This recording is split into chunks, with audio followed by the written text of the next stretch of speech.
We've had a fantastic year this year at AirVenture 2023. We're really excited. We've had over 1,500 vintage aircraft, another record for us.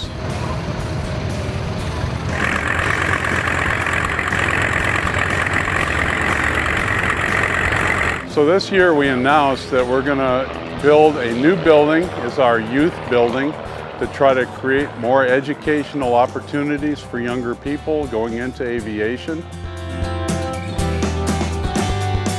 The enthusiasm's out there. Everybody wants to be at AirVenture, and we've just had a wonderful year.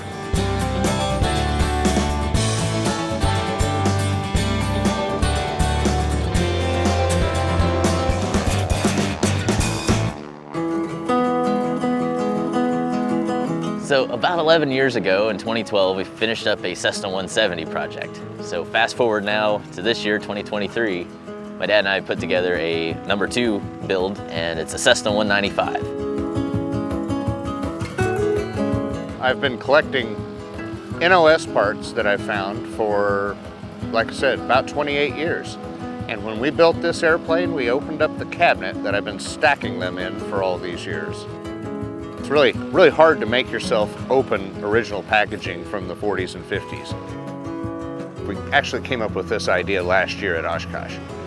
So other than the skidding that had been done prior, we did all this restoration since last year at Oshkosh. And we finished it Thursday and got it here Saturday.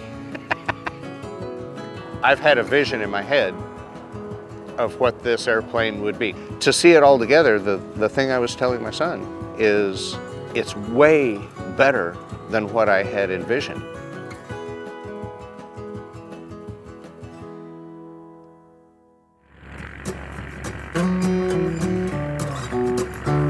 It's the 90th year of the A40.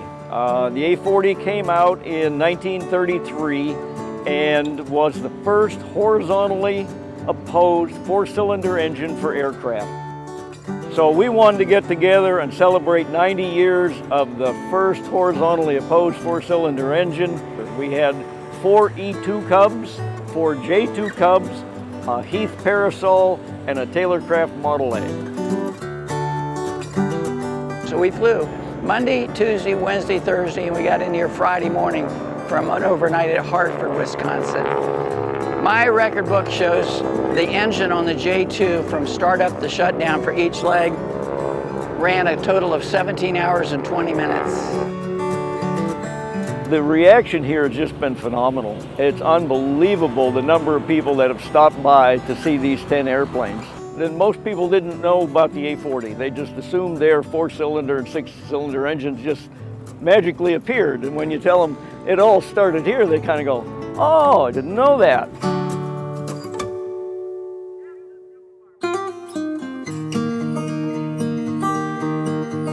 It's a 1926 Waco 9 built in Troy, Ohio.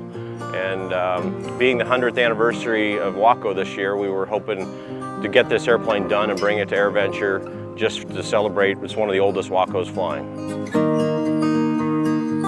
My wife and I, Carlene, own this airplane. We bought it back in 2017 from the Bob Howie estate, and this was a project at that time.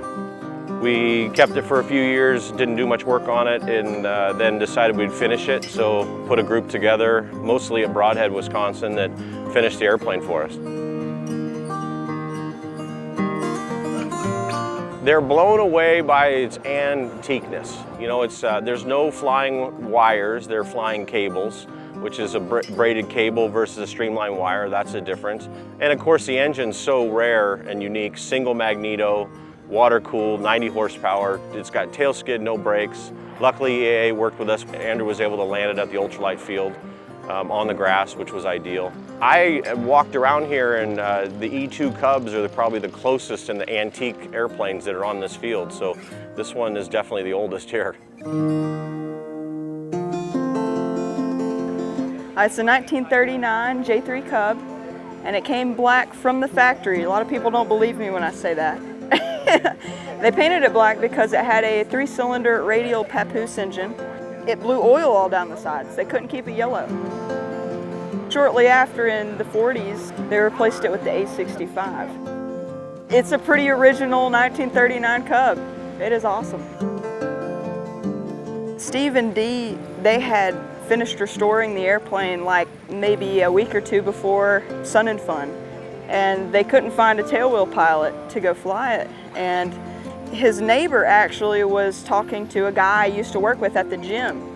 And he said, you know what, I think I've got somebody who would be more than happy to do this. And at the time, it seemed like a really abstract concept. Like, you know, I sat on the tarmac a couple weeks later and I was cranking the airplane, and sure enough, Sun and Fun. And then we went to Sentimental Journey, and now we're here, and it's been awesome. And I'm just lucky to be here. I just think it's fascinating that, you know, over lifetimes, this airplane has been kind of passed along to different stewards. Now, I get to be the steward, and I get to be a part of its history. Honestly, every time I go to a fly-in, that's all I hear is, you know, well, we need more young people.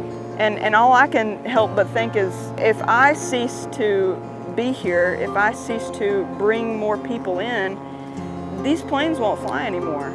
And I can't stand the thought of that fate befalling this beautiful Cub that's taking such good care of me. Honestly, like, I just want to keep it going.